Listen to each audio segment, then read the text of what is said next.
In the last video, we talked about the difference between assets and liabilities. Another thing that wealthy people or eventual wealthy people understand is that there is a difference between money and time. As a father of 4 children and someone with a lot going on in life, I can tell you with absolute certainty that time is not equal to money. Money is a resource that you can get more of. You can always get more money. You can never, ever, ever get more time. Time is the one thing that all of us have a finite amount of. All of us have time that is running out. And so anything you can do to free up more time for yourself is absolutely essential. And so that is where money and time become a linked but very different property. Time is more important than money. And certainly time is way more important than money. And the best illustration of money versus time, again, comes from Robert Kiyosaki in the book Rich Dad, Poor Dad. He says basically there are 4 ways for you to make money. On one side of the axis, we have active.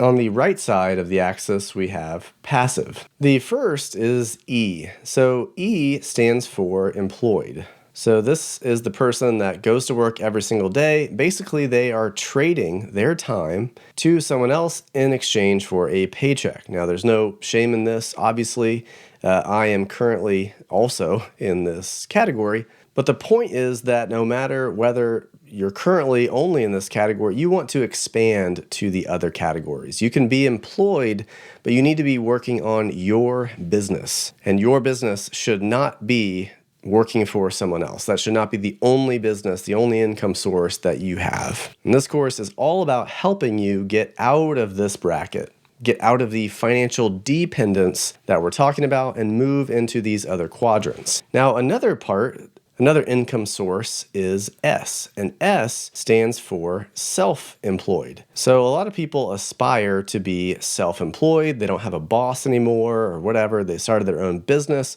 But the question that Kiyosaki raises, and I think the one that he distinguishes self-employment versus these other more desirable income sources, is that a self-employed person cannot leave their business without their business falling apart. If you took, let's say, a 3-month vacation, right? You just completely dropped off the map. Would you still have income coming in the door? And if the answer is no, then you are self-employed, which basically means you own a job. But the point is still that you have to still trade your time in for money. And I am also a little bit in this category. I do a YouTube channel in addition to, this course and other things that I'm working on building income sources. But if I do not publish another YouTube video, I do not get income from that video, right? It's not made. I'm the one that has to make it.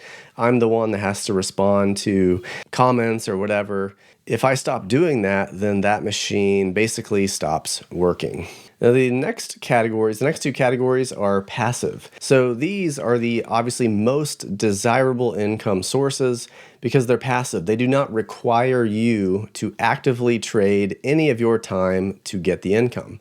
And the first is the big business. And the difference between a self-employed person and what Kiyosaki describes as big business is that a big business owner basically does not have to show up in order for the business to keep operating. So instead of them going out and getting sales, they have a sales manager. Basically, the employed people are usually working for the big business, right? So the sales manager is doing the sales job.